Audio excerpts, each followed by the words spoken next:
para que puedan hacer todas las consultas del caso. Vamos empezando con la presentación. Me comentan si la pueden ver. Creo que sí, ya está. Sí, correcto. Gracias, Andrés. Bueno, como comentaba Andrés, mi nombre es Carlos Tapia, Benavente. Yo trabajo en NPG Abogados hace poco más de una década. eh, y me especializo en temas de derecho de la construcción. Eh, los temas de derecho de la construcción evidentemente son múltiples, pero se dice mucho, hay mucha jerga respecto de que la industria de la construcción es una industria bastante conflictiva, ¿no?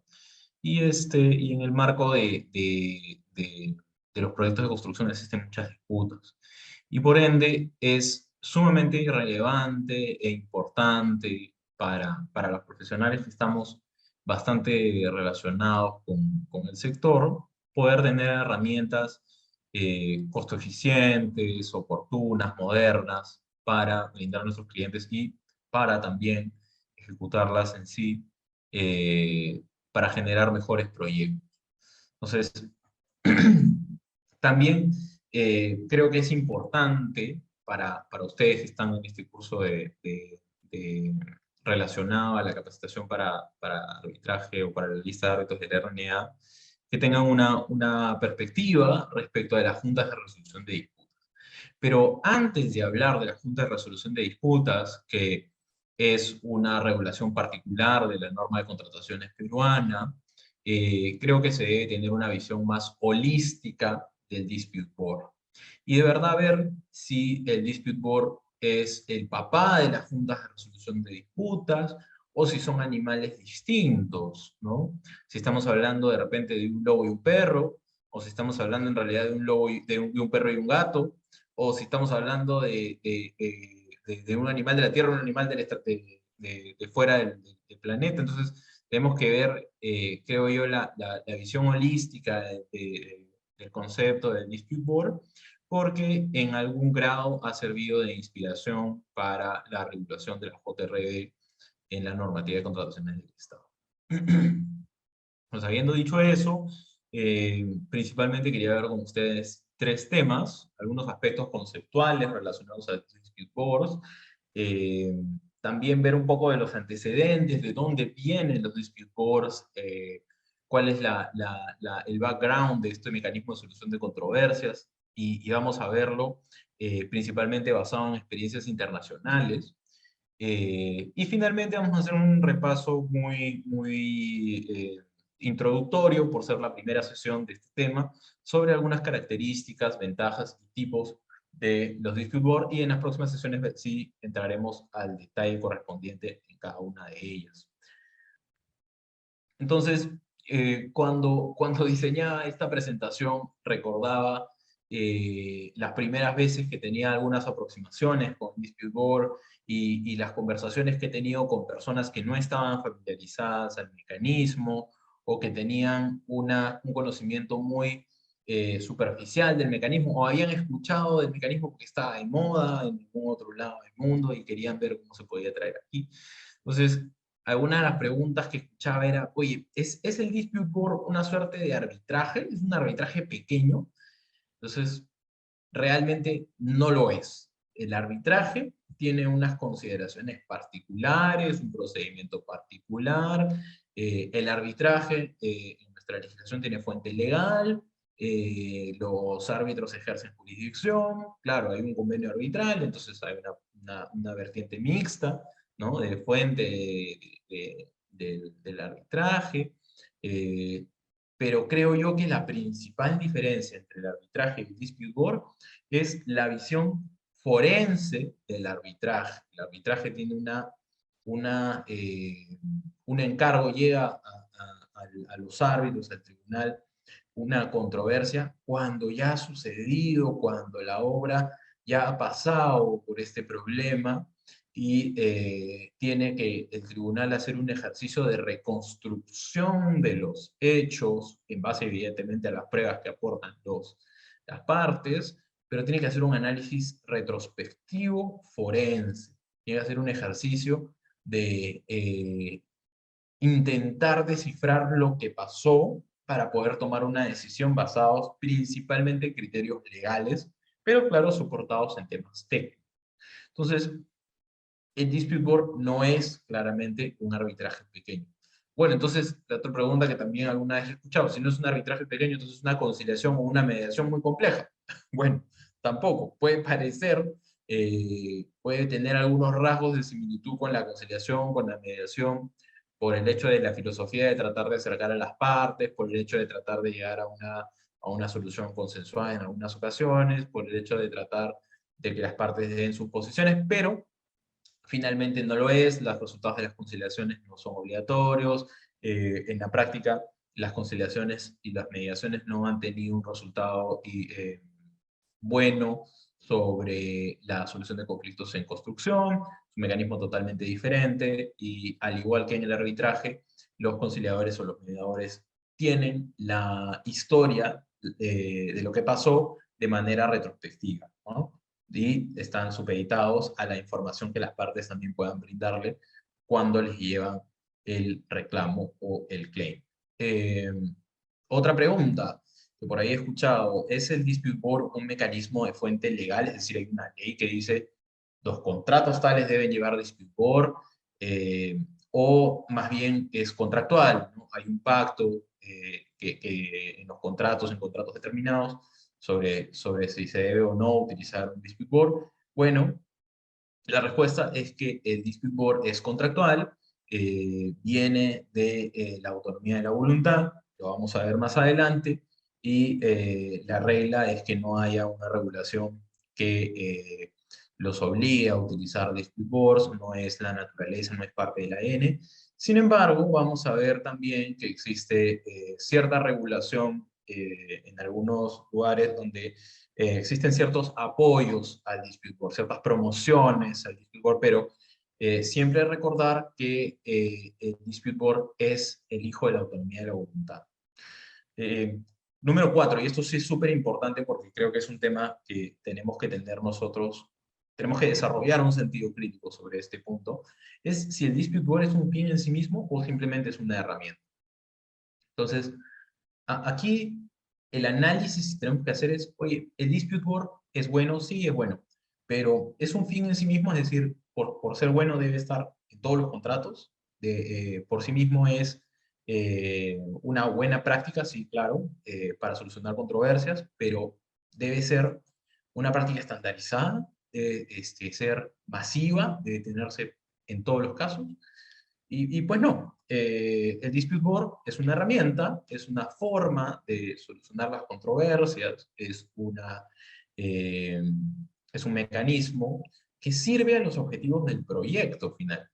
Objetivos que evidentemente se plantea en primera instancia el propietario, pero que los proyectos tienen vida propia y después vamos evidenciando que los proyectos requieren de múltiples mecanismos de administración contractual para que acaben en costo, plazo y calidad pactada. Entonces el dispute board no es otra cosa que una herramienta para colaborar con ese fin. Y como herramienta también hay que tener una segunda reflexión, que es una herramienta para determinados proyectos, para determinados contratos, para determinadas circunstancias. Creo yo que nadie de aquí los presentes intentaría sacar un clavo con un desentornillador o entornillar un tornillo con un alicate o tratar de cambiar la llanta de un carro con una tijera. Las herramientas sirven para cierto tipo de cosas y para eso sirven bien. Y cuando las queremos utilizar en otras circunstancias, no nos sirven, no nos sirven bien, son un estorbo, son un problema. Entonces, el dispute board es una herramienta y sirve bien cuando se utiliza bien, en el caso adecuado, when in need, pero no de manera general para todos los contratos. Entonces, está muy de moda utilizar las nuevas tendencias en la industria de la construcción.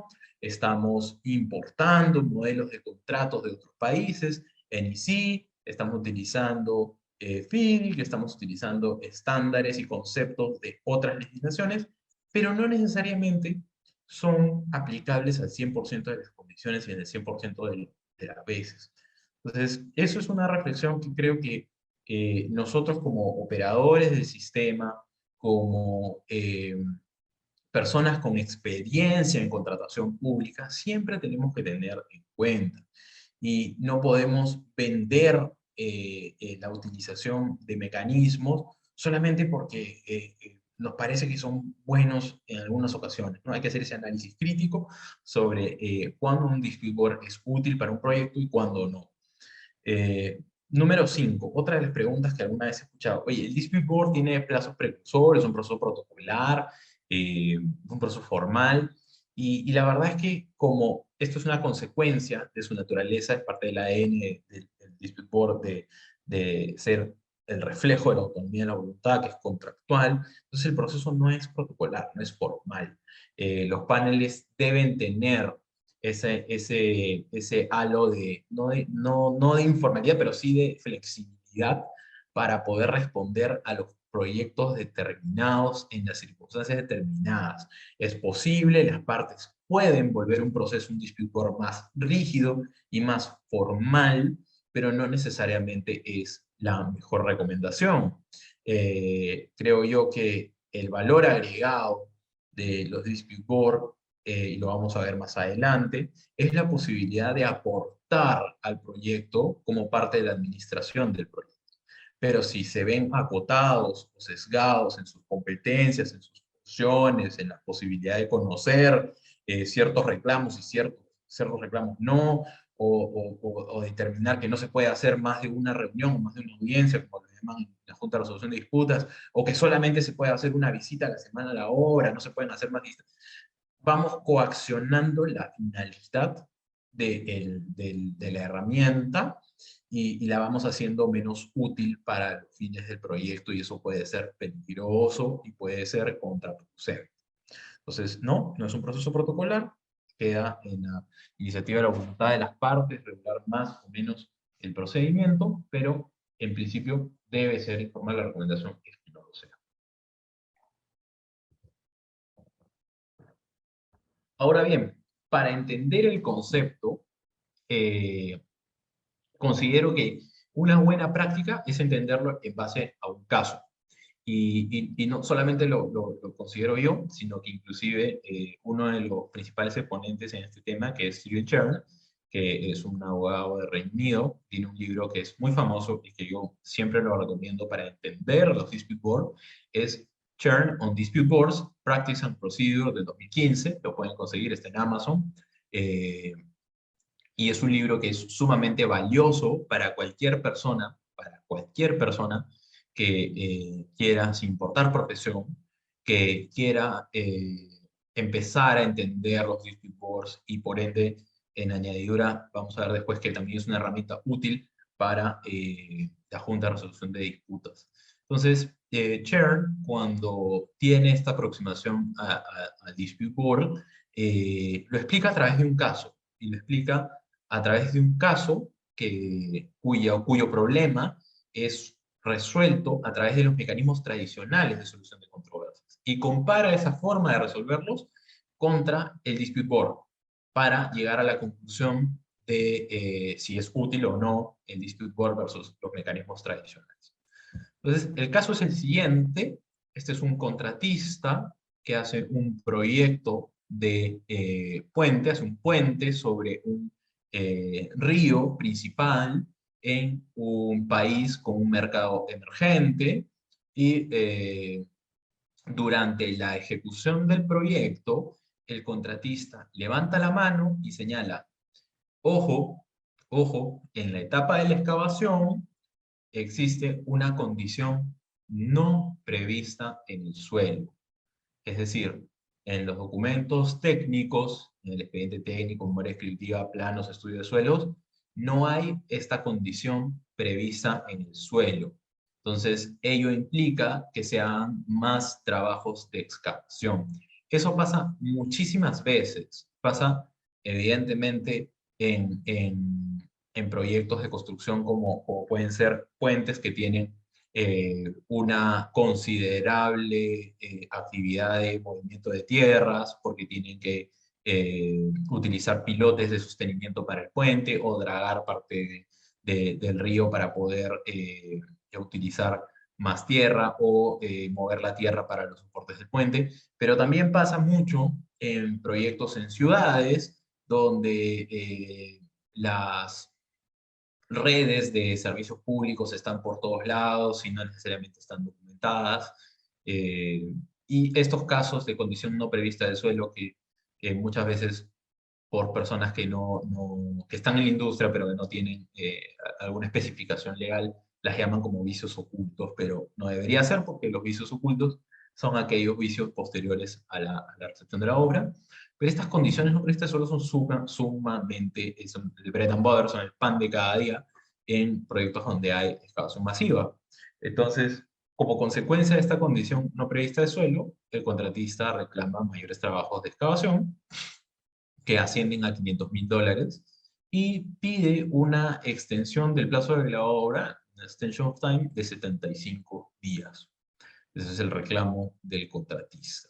Entonces, evidentemente, del otro lado de la cancha, el propietario argumenta que el contratista ha tenido toda la información necesaria para evaluar la condición del suelo, que esa condición del suelo no solamente puede que no haya sido evidente en su momento, pero era previsible, y que en todo caso, si ese tema lo hubiera querido reclamar el contratista, tenía 28 días para hacerlo desde el inicio y no lo había hecho así, y que por tanto no reconocía un solo dólar y no reconocía ni un solo día de extensión del tiempo. Es más, inclusive eh, ya argumentaba la posibilidad de imputación de responsabilidad y resolución del contrato si es que no se acababa a tiempo y en costo. Entonces, como podemos ver de este caso, eh, que tiene posiciones claramente contrapuestas, se torna sumamente complicado de resolver. Sumamente complicado de resolver. Son posiciones diametralmente opuestas. Es blanco o negro. Y el que tenga la razón tendrá derecho a algo, y el que no tenga la razón no tendrá derecho a nada. Entonces, en estas situaciones de todo o nada que pasan muy seguido en la industria, sí se necesita de un ojo experto, se necesita de una resolución oportuna del reclamo y se necesita de una solución costo eficiente, porque el costo del reclamo son $500.000, que es un monto importante y para cualquier proyecto de construcción, por muy grande que éste sea. Entonces, en este caso, Cher lo que hace en el libro que les comenté es utiliza la conciliación o la mediación en un primer escenario para evaluar si esto sería un mecanismo ideal, propicio para solucionar la controversia. Entonces, eh, claro, Cher, como es un abogado de Reino Unido, habla de mediation, pero digamos que para efectos de la clase podemos pensar también en la conciliación, que es muy parecida, eh, que es más local, para entender las consecuencias de esto, ¿no? Entonces, si yo fuese el contratista y tengo el reclamo y voy a un centro de conciliación, probablemente el propietario no se aparezca en ninguna de las dos audiencias. Y la razón por la que no se va a aparecer es porque no tiene ningún incentivo para sentarse a negociar alguna fórmula conmigo que le haga pagar $1 o darme un día de ampliación de plazo, porque son posiciones diametralmente opuestas. Entonces, cualquier fórmula que resultante de la conciliación o la mediación con el propietario sentado conmigo, yo en calidad de contratista, como si fuera el contratista, generará pues algún nivel de pago o plazo que no le interesa dar al propietario. Con lo cual, el escenario 1 de la conciliación o la mediación no es idóneo para este tipo de controversias, no las soluciona, no genera, más allá de una pérdida de recursos, de tiempo, de costos, costo-oportunidad, y no es un mecanismo idóneo para solucionar esta controversia. Entonces, Chern se pone en un siguiente escenario, un mejor escenario, el escenario del arbitraje. Y sobre el arbitraje, hace un ejercicio interesante. Dice, oye, no todos los contratos tienen cláusula arbitral. Estamos hablando de contratos privados, estamos hablando de un proyecto con un contratista internacional, un mercado emergente, como les comentaba. No todos los contratos tienen cláusula arbitral, con lo cual si yo eh, y trato de iniciar un arbitraje, probablemente la otra parte va a cuestionar la competencia, la inexistencia del convenio arbitral y no vamos a llegar a nada. Pero en el caso que lo hubiera, Chevron hace una comparación con un estándar internacional, que es un arbitraje ICC, eh, y señala que al 2015, la época en la que se hizo el libro, la tercera edición, el costo de un arbitraje ICC está alrededor de los $125.000 en gastos arbitrales, y pone una métrica que la verdad es que es acertada eh, para cualquier arbitraje de ese costo, que los abogados costarían alrededor de $100.000 por cada parte. Además, también señala que me parece adecuado, en su experiencia, este tipo de casos demoran entre 2 años hasta 3 años en resolverse. Entonces, si un contratista tiene que gastar $125.000 en gastos arbitrales, más $100.000 en abogados, sin contar la posibilidad de contratar peritos también, y sin contar el tema de tener un equipo de técnico dedicado al arbitraje, horas hombre internas dedicadas al arbitraje, por 2 años o hasta 3, para que recién al tercer año se resuelva su controversia de $500.000, está gastando 50% del monto para reclamar, si es que no es más, por el costo de oportunidad de tiempo de esos 2 años, esa plata que uno está dejando de ganar, los 500.000, una tasa de interés promedio en el mercado de 10-12% al año durante 2 años, más lo que sale de su bolsillo el día uno, más de 50% del reclamo, que tampoco gana intereses, porque evidentemente no lo mueves en el mercado, no tienes un costo de oportunidad sobre eso, por 2 o 3 años. Entonces realmente es muchísima plata. La lavada te sale casi tan cara como la camisa, y no genera un resultado oportuno. ¿Y por qué no genera un resultado oportuno? Porque las obras, por muy complejas que sean, eh, difícilmente duran tanto tiempo como el reclamo. Entonces va a pasar que mientras el arbitraje ocurre, ¿no? Vamos a tener una obra que va a llegar al fin del plazo contractual, ¿no? Inicio, fin de plazo contractual, y el propietario va a verse en una situación de, ok, todavía no tengo resuelto el controversia sobre la ampliación de plazo y el adicional, pero hoy en día lo cierto es que tú estás en incumplimiento y te puedo resolver el contrato, y de repente podría poner yo en riesgo las garantías. Del lado del contratista tendría un problema también con los seguros. ¿Cómo hago para renovar un seguro de una obra que ya no estoy ejecutando? ¿No? Entonces, todos estos tipos de problemas son derivados de la incertidumbre de no tener una resolución oportuna de las controversias. Entonces, eso es un problema muy grave de utilizar el arbitraje como único mecanismo de solución de controversias, porque puede no ser oportuno en la mayoría de los casos o de los reclamos. Y esta situación de incertidumbre mientras la obra ya ha culminado en el plazo contractual normal, mientras ha culminado el plazo contractual y todavía no se resuelve el arbitraje, es todo costo en contra de las partes. Tengo un propietario que no tiene su proyecto cerrado, que no tiene su budget cerrado, por ende no sabe cómo puede medir el rendimiento de lo que ha gastado versus la operación, y del otro lado tengo un contratista que sigue amarrado a un proyecto que de repente ya quiere salir, ya debería haber acabado, ¿no? Renovando garantías con costos financieros, renovando seguros sobre cosas que ya no hay nada que asegurar, pero porque el arbitraje sigue, pues ahí sigue pendiente de qué cosa pasó. Entonces, claramente esto es un escenario sumamente real y sumamente acertado. El análisis de Chevron, a pesar de que ha sido en el 2015, hace ya 7 años, sigue siendo vigente. Y si lo queremos ver desde el punto de vista local, eh, los arbitrajes locales, nacionales, digamos, no internacionales, ya no ICC, también tienen una duración un poco menos de repente parecida, ¿no? Para ser conservadores, estamos alrededor de los 18 meses de solución de controversias. Los costos locales, en abogados locales, y costos de centros de arbitraje, más pericias, están alrededor entre el 30 al 40% del costo de la reclamación. Entonces, más los costos financieros, más el costo del dinero de tiempo, efectivamente estamos alrededor del 50% del costo de la reclamación. Esto es carísimo, carísimo, carísimo. Y no solo carísimo, sino que tarda, muy tarde. Entonces, estos son, no soy un enemigo del arbitraje. Yo creo que es súper importante que incluso en la contratación pública y el arbitraje siga siendo el mecanismo de solución de controversias, pero debe ser complementado con otras herramientas. Y eso, en principio, humildemente opino que debe ser el dispute board, pero vamos a llegar a esa conclusión, espero, de manera conjunta.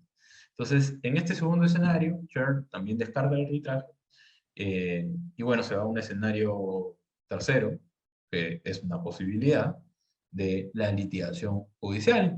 Porque si estamos en un mercado emergente y estamos en un proyecto con de repente una contraparte que no está acostumbrada, no es sofisticada, no utiliza arbitrajes, tradicionalmente utiliza litigación judicial para resolver sus controversias, como en algún momento en Perú fue así, y la litigación judicial definitivamente es el escenario menos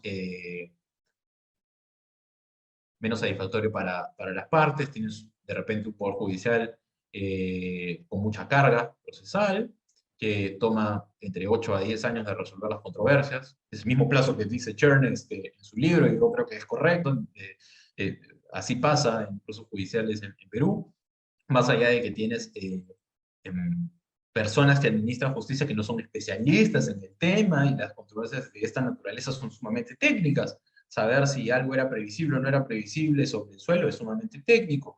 Poder tener un criterio de revisión del expediente técnico, de los planos, de las memorias descriptivas, es bastante retador, sobre todo para un juez que no tiene nada de experiencia en derecho de la construcción, no tiene ninguna experiencia en industria de la construcción.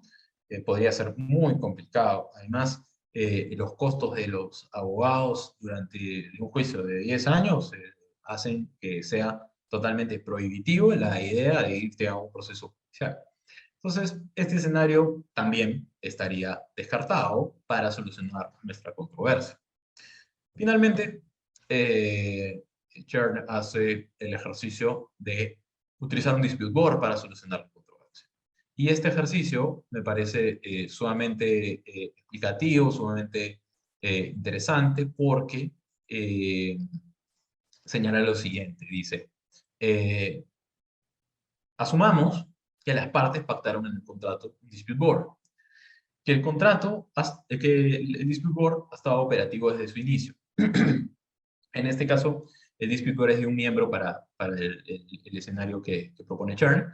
Este miembro, este dispute board, ha visitado el lugar de la obra. El dispute board conoce las condiciones del suelo porque ha estado en la oportunidad de revisar física y documentalmente el proyecto.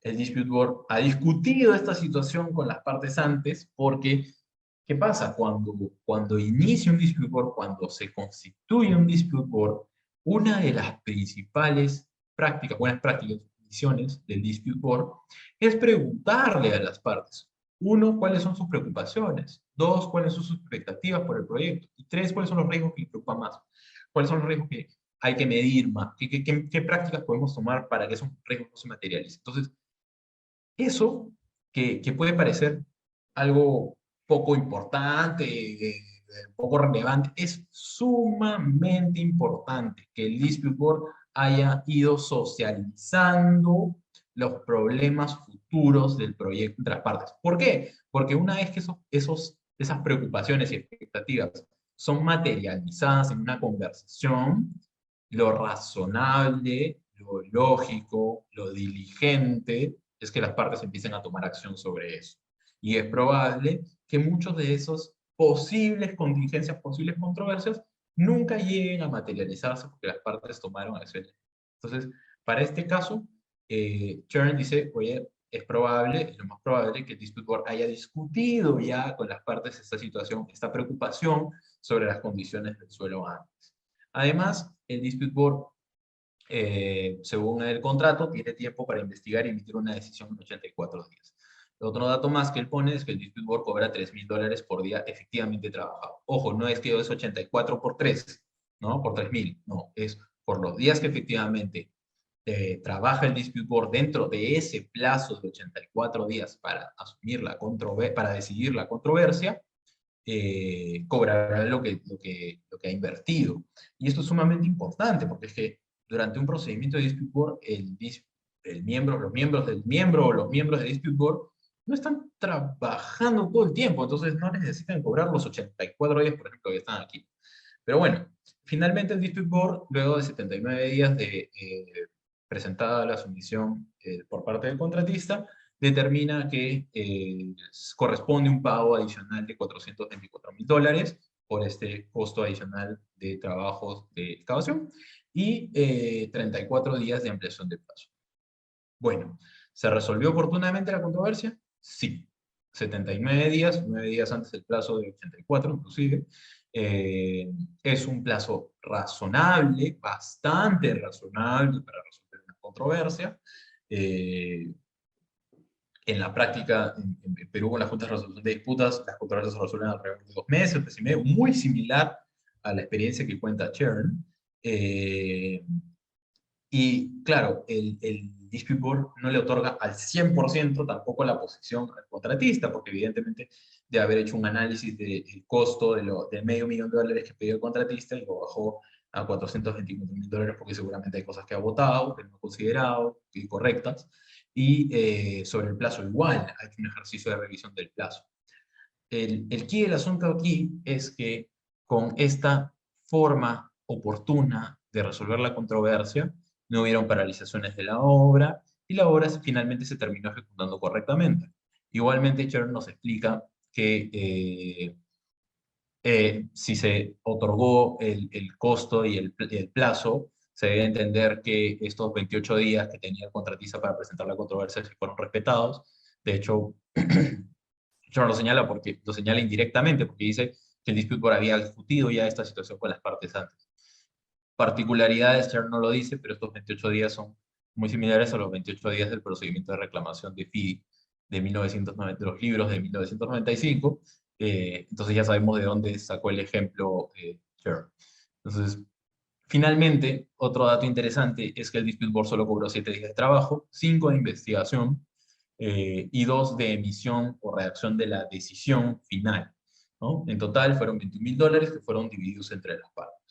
Entonces, tenemos una controversia de $500,000 que terminó más o menos al 70%, otorgada al contratista en alrededor de 80 días, 2 meses y algo más, por $21,000, que son evidentemente costo del proyecto, porque el dispute board está todo el tiempo, pero es bastante costo eficiente, oportuno, y si lo comparamos con los otros mecanismos de solución de controversias, claramente le lleva una ventaja en tiempo, en costo, en especialización.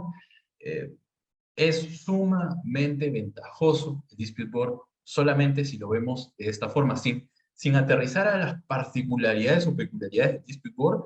A primera vista, con este ejemplo y esta comparación con los otros mecanismos de solución de controversias, ya es un win, ya es una ganancia para el proyecto y para las partes, porque ya hay certidumbre sobre los temas conflictivos. La reducción de la conflictividad ya es una ganancia para que el proyecto pueda terminar. Esto es súper importante en proyectos de construcción. Los conflictos son como una bola de nieve. Conflicto no resuelto va incrementando a la bola de nieve. Conflicto no resuelto durante mucho tiempo va creando otros conflictos anexos, conexos a eso, y se genera un problema que hace que los proyectos no puedan ser ejecutados, que finalmente una de las partes empiece a buscar soluciones para resolver el contrato, para salir del contrato, empieza a buscar medidas cautelares, los proyectos se entrampan y mueren finalmente, no llegan a sus objetivos. Y esto no solamente pasa en la contratación privada, sino también pasa en la contratación pública. Y en la contratación pública es peor todavía, porque hay una comunidad que no tiene ese puente, hay una comunidad que no tiene esa carretera, que no tiene ese colegio, que no tiene, hay gente que no puede utilizar esa infraestructura pública y perdemos todo. Además, porque es con plata del Estado. Entonces, claramente los scores ya son un win hasta este nivel de análisis. Ahora, otra de las reflexiones que podemos tomar de este ejemplo es que el Dispute Board pudo resolver en 79 días esta controversia que parece muy compleja, porque no tuvo que tomarse meses de meses, de meses, de meses en leer una demanda, una contestación maratónica, en hacer un análisis forense de los hechos que dieron a luz a esta controversia, porque ya los conocía del día a día, de su presencia, de su visita en la obra, de la inmediatez con el proyecto, y por eso pudo resolver rápidamente. Efectivamente, el tiempo que se puede haber tomado de investigación, que fueron 5 días, deben haber sido días de revisión de los números presentados, revisión de la programación, de la extensión de plazo presentada, del reclamo del plazo, contra la programación tenida. Entonces, eh, este ejemplo es sumamente revelador, está muy cercano a la experiencia de lo que pasa en los proyectos, de lo que pasa en los proyectos en Perú inclusive, y revela algo que hace más de una década sigue siendo cierto, que los dispute boards son una herramienta válida para solucionar controversias en el sector construcción. Ahora bien, teniendo ya todo este marco, digamos, conceptual general del dispute board, creo que también es bueno ir entrando a algunas definiciones.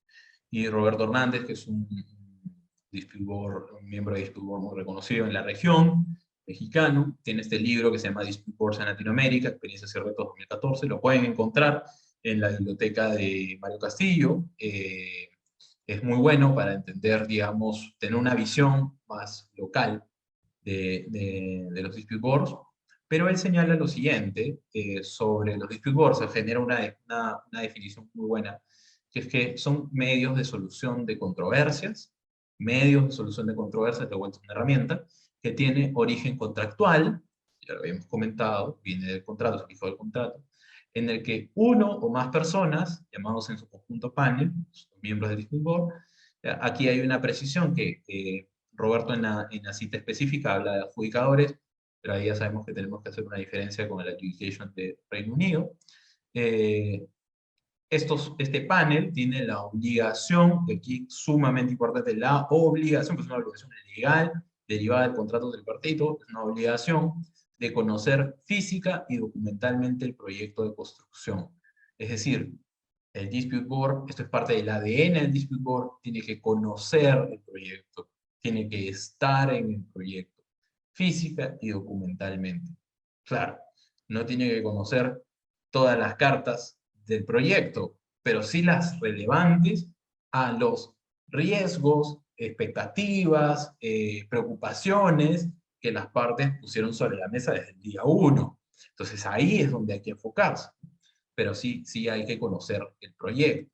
¿Y hay que conocer el proyecto cuándo? Hay que conocer el proyecto durante la ejecución del proyecto, en tiempo real, ¿no? No conocer el proyecto cuando ya el proyecto ya acabó, cuando sale una controversia, ahí me pongo a leer toda la documentación. No, hay que conocerla en la medida que se va creando. Los proyectos de construcción son proyectos con muchos intervinientes, ¿no? Tienes el propietario, el contratista, los proveedores, un financista seguro, tienes subcontratistas, tienes supervisión, si es FIDI tienes un ingeniero, si es NEC tienes un project manager, entonces tienes muchas personas, muchos frentes, muchos recursos, y todos generan data, todos generan información, documentación, de manera contemporánea a la ejecución del proyecto. Basta que no estés al día en la revisión de esa data y se te puede perder algo importante. Entonces, es importante conocer física y documentalmente el proyecto. ¿Cuándo? Durante la ejecución del proyecto. Y claro, en base a solicitudes expresas y reglas escogidas por el panel, puede emitir el panel una consulta informal, que es generar una opinión sobre un tema que no es un conflicto, pero sí es una duda que tienen las partes en la ejecución de la obra, una recomendación, que sí es una forma de solucionar una controversia, pero el resultado no es vinculante, eso lo vamos a ver más adelante, o una decisión, que es la forma de resolver una controversia con una determinación vinculante, ¿no? Una decisión.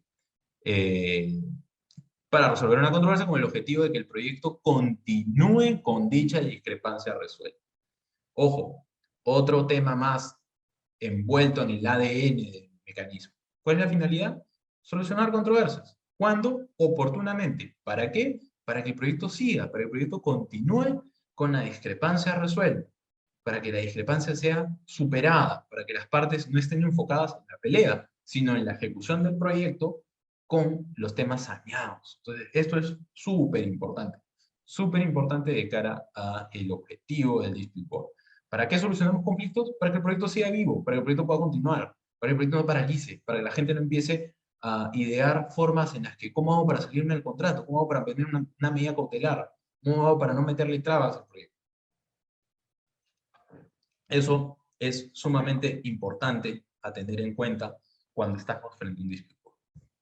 Esta definición creo que se complementa muy bien con otra parte de la definición que utiliza Chern, en el libro que les comento que es sumamente interesante de revisar, Chern on Dispute Boards, y él señala que el Dispute Board se convierte en parte de la administración del proyecto y por ende puede influenciar durante el periodo del contrato la forma en la que se comportan las partes, la forma en la que las partes ejecutan el contrato. Pero qué valioso lo que se dice acá.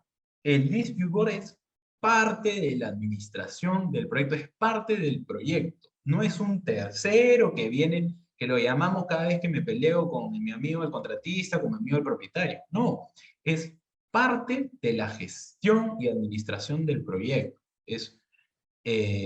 No es alguien extraño, no es alguien que lo vemos una vez al mes para las visitas a la obra, cumplimos una formalidad y se va. No, es un profesional o unos profesionales que generan una cultura de influencia sobre las partes para prevenir conflictos, generan una cultura de confianza.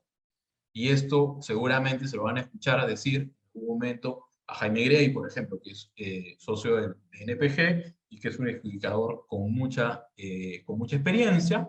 Él más de una vez ha dicho que los adjudicadores deben generar confianza, generar un ambiente de solución de controversias, de prevención de controversias. Eso es sumamente valioso para el mecanismo, porque las partes deben sentirse en la tranquilidad de levantar la mano y decir, oye, me preocupa esto del proyecto, ¿qué podemos hacer para solucionarlo, para que el proyecto siga caminando?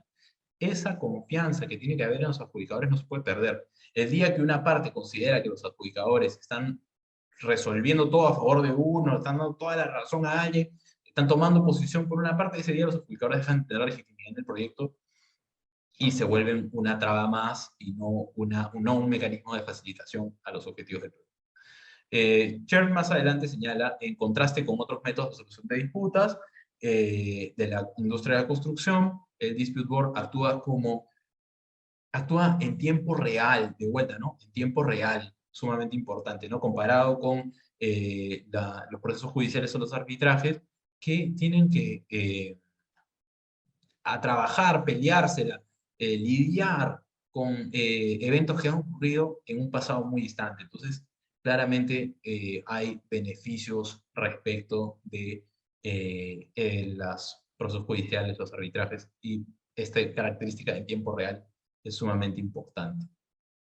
Hace un momento comenté que hay que tener cuidado con la definición de adjudicator o de adjudicación, porque adjudication en Reino Unido tiene una connotación legal específica del Housing Grants Construction and Regeneration Act de 1996, y es un método de solución de controversias, pues, digamos, parecido, pero no es Dispute Board. Entonces hay que tener mucho cuidado con llamar adjudicadores a los miembros de un Dispute Board, sobre todo si estamos en un contrato con legislación de Reino Unido que tiene una particularidad con esta acta. De hecho, si revisamos las versiones de NEC NEC, vamos a encontrar que la cláusula de solución de controversias recomienda la utilización de adjudicadores y no de dispute boards, porque tienes una norma determinada.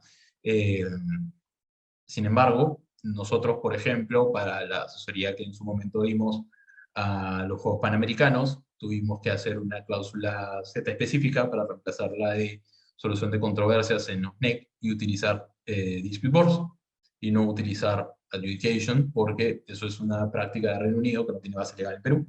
Entonces, esta diferenciación es sumamente relevante, y cuando ustedes estén frente a contratos NEC podrán ver que ha habido esa modificación, esa particularidad. Algunos otros temas conceptuales importantes. Los dispute board es un término que incluye principalmente tres cosas. El Dispute Review Board, que es creado en Estados Unidos, vamos a ver más adelante un poco de eso. El Dispute Adjudication Board, que como comentaba hace un momento es el Dispute Board que emite decisiones, vamos a ver también más adelante detalle. Y el Combined Dispute Board, que es un mecanismo en que integra el DRB y el DAP en uno solo, que ha sido creado por la ICC en su regulación de Dispute Board del 2004. Que más adelante, seguramente en algunas otras sesiones, vamos a tener oportunidad de revisar esto, porque el estándar ICC es un estándar interesante. Y el estándar ICC también se ve muy bien complementado por los estándares de la Dispute Resolution Board Foundation, que también lo vamos a ver seguramente más adelante. Otros nombrecitos por ahí sobre Dispute Board que podrían ustedes encontrar en alguna doctrina o otra regulación extranjera es Dispute Settlement Panel, Dispute Mediation Board, Dispute Avoidance Panel, Dispute Resolution Board o Dispute Conciliation Panel. Long story short, todos son Dispute Board, pero los más utilizados y digamos, los principales, las definiciones que más vamos a ver seguramente en nuestra práctica profesional son Dispute Review Board, Dispute Adjudication Board y Combined Dispute Board, todos como una especie del género Dispute Board. Ahora bien, quisiera compartir con ustedes un poco de historia, un poco de antecedentes, para entender desde cuándo viene este mecanismo, qué particularidades tiene, y que no es un tema realmente muy moderno, sino que se está implementando realmente ya desde hace un buen tiempo, con de repente más popularidad en los últimos años en Perú, pero es un concepto, un mecanismo que data desde los años 60 y ha sido reconocido desde los años 60 en Estados Unidos, por ejemplo, como Dispute Review Board para un proyecto, una obra que es famosa, que es el Boundary Dam, donde se utilizó el Joint Consulting Board, que no es otra cosa que un DRB particular para solucionar las controversias que salían entre las partes durante la ejecución de la obra. Luego, unos años después, en 1972, el National Committee on Tunneling Technology publica un documento que se llama Better Contracting for Underground Construction, en el cual se recomienda la utilización de Dispute Review Boards para, como método de solución de controversias. Claro, los Dispute Review Boards, como vamos a ver más adelante, emiten recomendaciones que no son vinculantes, pero sí reducen la conflictividad entre las partes y sí generan los objetivos que hemos visto de los Dispute Boards. Luego, esta publicación de Better Contracting for Underground Construction en 1975 se ve materializada porque se utiliza en uno de los proyectos flagship bandera de Dispute Boards, que es el Eisenhower Tunnel en Colorado. Basta que ingresen a Google si quieren conocer un poco más de estos proyectos. Son sumamente interesantes porque son proyectos en los cuales satisfactoriamente se ha utilizado el Dispute Board y ha reducido la conflictividad entre las partes y han generado que los objetivos del proyecto se lleven a cabo. Todo esto también está en el libro de Chern, Dispute Board de 2015, que es el libro que les comenté hace un momento. Ahora bien, otro tema interesante para revisar es la relación entre FIDIC, de World Bank, el Banco Mundial, y los Dispute Boards. Como ustedes saben, el Banco Mundial tiene como misión el brindar financiamiento en países que tienen mercados emergentes, vías de desarrollo, se decía antes, ¿no? A través de la utilización de la cooperación internacional. Entonces, el Banco Mundial confía mucho en FIDIC, en la Federación Internacional de Ingenieros Constructores, porque tiene modelos que son de contratos bastante justos, bastante equilibrados. Y estos modelos utilizan los Dispute Board como mecanismos de solución de controversias. Inclusive hay modelos específicos creados por FIDIC para el Banco Mundial, como puede ser el modelo armonizado o usado. Entonces, este Dispute Review Board ha sido utilizado en Honduras, por ejemplo, con un financiamiento del Banco Mundial, en la obra de El Cajón, que es una presa hidroeléctrica. Este es otro de los flagships de los Dispute Board de este lado del continente. Y lo interesante es que esto es un proyecto financiado por el Banco Mundial, que se utilizó FIDIC como contrato, con un contratista italiano y con un ingeniero, la figura de FIDIC del ingeniero suizo, y con el propietario de que era la compañía de electricidad hondureña, que nunca antes había hecho un proyecto de esta envergadura ni con este nivel de sofisticación. Entonces, para que se entienda, que parece chiste de popular, qué cosa tienen en común un hondureño, un suizo y un italiano, y el Banco Mundial los disputó.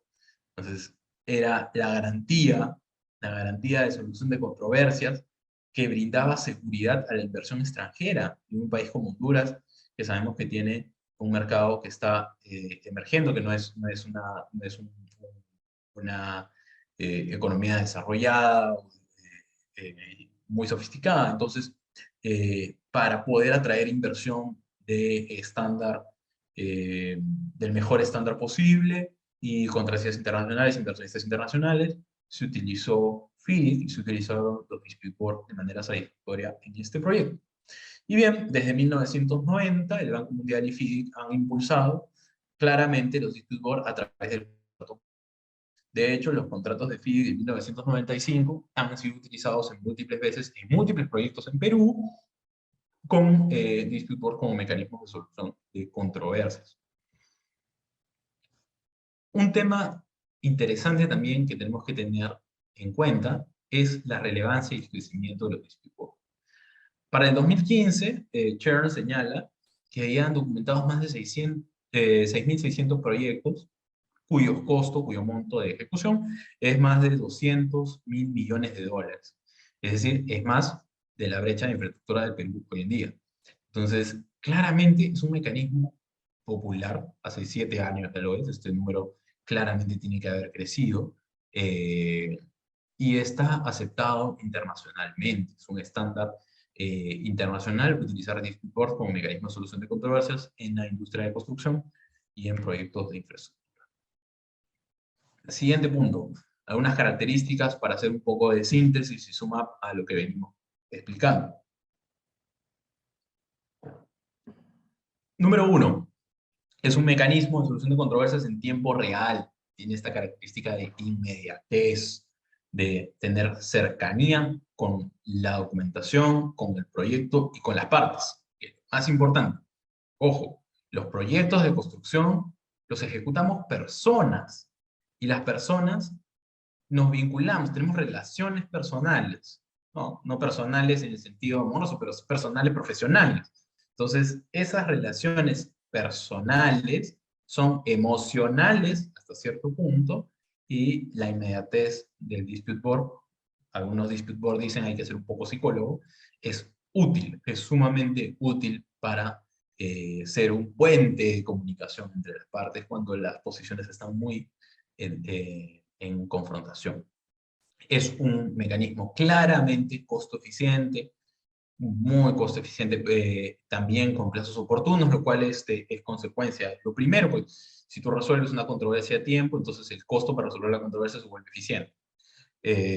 Números literal C, son los miembros del dispute board, porque uno los elige, normalmente, ¿no? Son especialistas en solución de controversias del tipo del proyecto. Y acá hay una peculiaridad, que es que a diferencia de los árbitros en arbitraje, donde tú buscas un especialista en la materia del reclamo, de la controversia, cuando tú buscas un adjudicador con experiencia en el proyecto, porque esa persona se va a quedar durante todo el proyecto.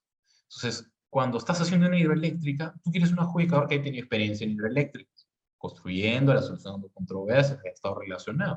Cuando estás haciendo una carretera, tienes que buscar un ingeniero, un arquitecto que sea carretero como adjudicador, como miembro del distrito.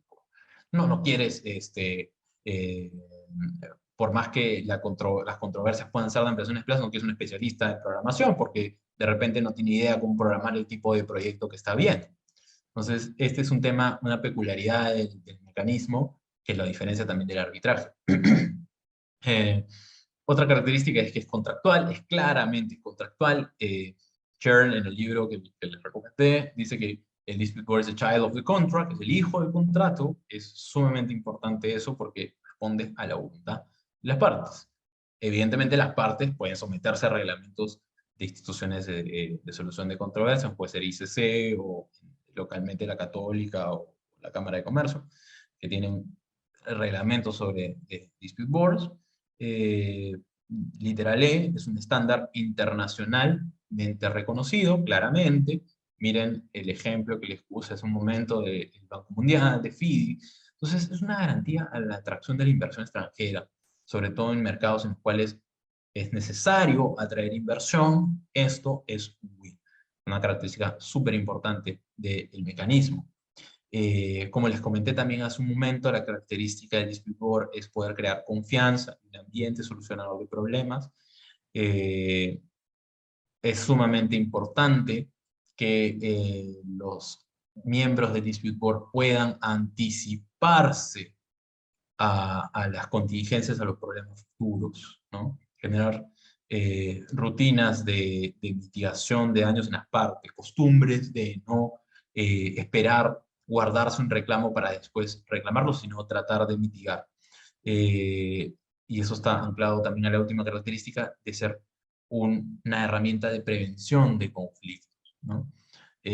Finalmente, una de las características interesantes también es que es confidencial, igual que el arbitraje, y evidentemente hay toda una serie de ventajas con la confidencialidad de la solución de controversias que para efectos de la clase no es necesario explicar a mucho detalle.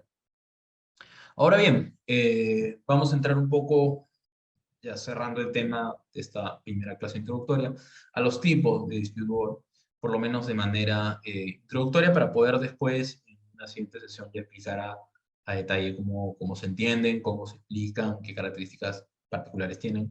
Pero el primero de los dispute board que hemos visto en Estados Unidos es el Dispute Review Board, ¿no? Y el Dispute Review Board principalmente tiene dos misiones: la posibilidad de hacer esta asistencia informal y la emisión de recomendaciones no vinculantes entre las partes. Ojo, que no sea vinculante entre las partes no quiere decir que las partes tengan que cumplirlas. Tienen que cumplirlas, pues si no, ¿para qué existe este mecanismo de solución de controversias? Tienen que cumplirlo. Además, el key del asunto aquí es que no sea vinculante no quiere decir que después esto no pueda ser prueba preconstituida en un arbitraje. Oye, mira, tengo ya un análisis del Dispute Review Board que dice que esto se debe solucionar así. Y además, hay una estadística que dice que la mayor cantidad de las recomendaciones de Dispute Board son confirmadas por los árbitros. Entonces también tenemos este tema de antecedentes, de data, estadística, que no incentiva evidentemente a las partes a no seguir las recomendaciones de un Dispute Review Board, porque después termina pagando la cuenta, y la cuenta es así, cuando de repente cuando resolvió el Dispute Board, la cuenta era mucho más pequeña. Esto es en base al reglamento de la ICC sobre Dispute Board, que también ha recogido este concepto y lo ha regulado. El otro tipo de Dispute Board es el Dispute Adjudication Board, o el Dispute Board de adjudicación. Y aquí también hay una asistencia informal para solucionar estas opiniones que le pueden pedir las partes sobre un tema medio gris, la ejecución de la obra, pero aquí se emiten decisiones vinculantes entre las partes. Y aquí existe esta filosofía de pague hoy, reclame después. Es decir, si hoy día dije que el adicional costaba $150.000, hoy día el adicional cuesta $150.000 y el propietario tiene que reconocérselos al contratista. Si hoy día yo como miembro del Dispute Adjudication Board digo que corresponden 20 días de ampliación de plazo, pues son 20 días de ampliación de plazo. Si no te gusta, te das un arbitraje, lo reclamas y después se corregirá eso, pero hoy día das el plazo, hoy día das el costo. Todas las decisiones de un Dispute Board deben ser review o deben ser de la adjudication. Bueno, no siempre. Entonces, para poder tener esa dualidad, la ICC en 2004 creó el Combined Dispute Board, que tiene una asistencia informal, pero puede emitir recomendaciones que no son vinculantes y puede emitir decisiones que sí son vinculantes, ¿no? Finalmente, cuando hay una controversia entre las partes sobre si la decisión debe ser, sobre si la forma de resolver la controversia debe ser a través de una decisión o una recomendación, el que decide es el panel. Así que el panel tiene el tino y la herramienta, el handicap, la flexibilidad suficiente para determinar si emite una decisión o una recomendación. Esto puede hacer, el criterio para emitir una u otra puede ser el nivel de conflictividad, el nivel de impacto sobre esa controversia en el proyecto, cuando es necesaria una decisión o una recomendación, es muy fino, es caso a caso, y el análisis finalmente cae en los especialistas, que son los miembros del Combined Dispute Board. Más adelante vamos a ver mayores detalles y particularidades sobre eso, pero en principio es interesante que ustedes tengan en cuenta que el género Dispute Board se divide en tres, por lo menos para la ICC, en Dispute Review Boards, Dispute Adjudication Boards y Combined Dispute Boards. Tipos de Dispute Board no tan generalmente aceptados, pero posiblemente útiles para efectos del entendimiento de lo que ustedes deben tener, es que los dispute board pueden ser de uno o más miembros, como comentaba Roberto Hernández en la definición, ¿no? Normalmente lo tradicional es que sean de uno o tres miembros. Mi recomendación es que sean de tres miembros cuando el costo del proyecto sea suficiente y pues lo idóneo para poder tener, digamos, experiencias de diferentes profesionales en la materia. Aquí un quid del asunto, hay recientemente mucha controversia sobre si las juntas de resolución de disputas, no necesariamente son disputas, siempre tienen que tener un abogado o no. Hoy día me topé con un post de un abogado conocido que publicaba una decisión de una junta de resolución de disputas sobre una ampliación de plazo, que decía que siempre debería haber un abogado porque de esa forma el criterio legal no se pierde, ¿no? Pero la verdad es que es caso a caso. Conozco muchos ingenieros que saben mucho de derecho y muchos abogados que saben mucho de ingeniería. Entonces, más allá de tener una profesión u otra, yo diría que el criterio debe ser tener la especialización suficiente para ser parte del board en ese tipo de proyecto, en ese tipo en esa clase de proyectos. Así también hay proyectos más pequeños y hay major projects, ¿no? Una persona que tiene mucha experiencia en proyectos pequeños probablemente no tenga experiencia en un major project. Si una persona ha trabajado solamente, no sé, en proyectos de edificación en ciudades, no tiene que enfrentarse a un proyecto gigante como la expansión del aeropuerto de Lima, Jorge Chávez, se va a enfrentar a un monstruo que no puede gestionar, que no puede administrar, entonces realmente no va a tener las herramientas suficientes para enfrentarse a ese tipo de proyectos. Entonces, más allá de una profesión u otra, sí es bueno tener diferentes especialistas que conozcan del proyecto, pero que van compensando con sus diferentes experiencias. Después, el dispute puede ser ad hoc o permanente, es decir, ad hoc solamente cuando se le necesita para resolver ciertas controversias, o permanente durante toda la vigencia de la obra. La verdad es que lo mejor es que sea permanente, porque de esa forma se conserva el criterio de dispute avoidance, la inmediatez, todas estas características lindas que tiene dispute board, que hacen que sea un mecanismo de solución de controversias efectivo, y porque el ad hoc cada vez se parece más a lo que estamos cuestionando de los otros mecanismos de solución de controversias que son forenses, que tienen que ponerse al día, que, tienen que son llamados solamente de vez en cuando, ¿no? Entonces ya no eres parte del proyecto, sino que eres el pata que viene a resolver las controversias y a veces me caes bien y a veces no, ¿no? Entonces ya no genera ese halo de confianza, de solución de controversias que debería tener el Dispute Board. Por lo tanto, la recomendación casi siempre es 3 miembros permanentes. Ahora, con esta reflexión, la pregunta es, y ya cerrando un poco la sesión, es, ¿los Dispute Board son juntas de resolución de disputas? ¿Las juntas de resolución de disputas son Dispute Board al revés? ¿O es género especie? ¿Qué cosa quiso hacer el legislador en nuestra norma? La verdad es que la Junta de Resolución de Disputas es un tema de elección normativa. Quiso tomar algunas características del Dispute Board y hacer su propio método de solución de controversias. ¿Y por qué digo su propio método? Porque en la normativa de regulación de la contratación pública, la Junta de Resolución de Disputas no puede resolver sobre todo las controversias. Hay controversias sobre las que no puede decidir, como por ejemplo los adicionales. Hay controversias sobre las que no puede tomar conocimiento, como por ejemplo temas relacionados a la nulidad del contrato o temas relacionados a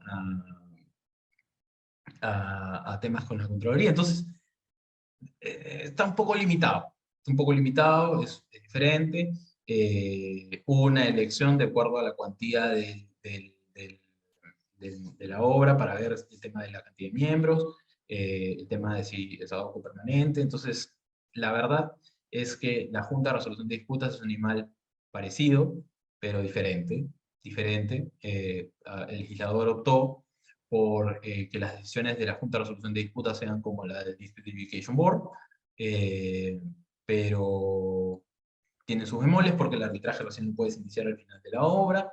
eh, entonces, en un solo arbitraje, bueno, hay gente que dice que eso tiene sus beneficios, otros que no.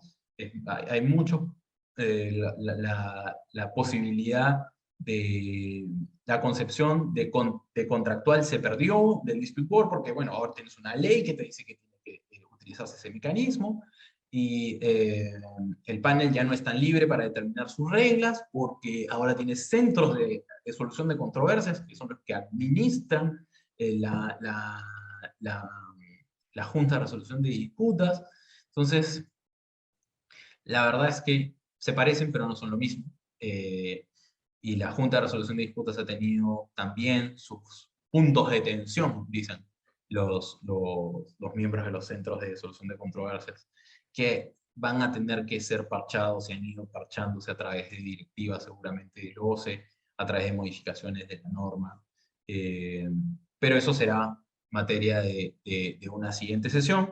Y quería dejar los últimos 10 minutos del día de hoy para saber si tienen alguna consulta, alguna pregunta. Igualmente están mis datos de contacto en esta última diapositiva por si no pueden o no llegan a hacer la consulta ahora, me la pueden enviar por correo después, sin problemas.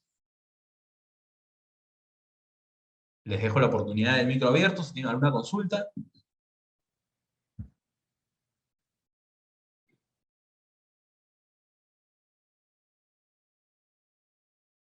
No, si no hay consultas, daríamos por terminada la sesión del día de hoy.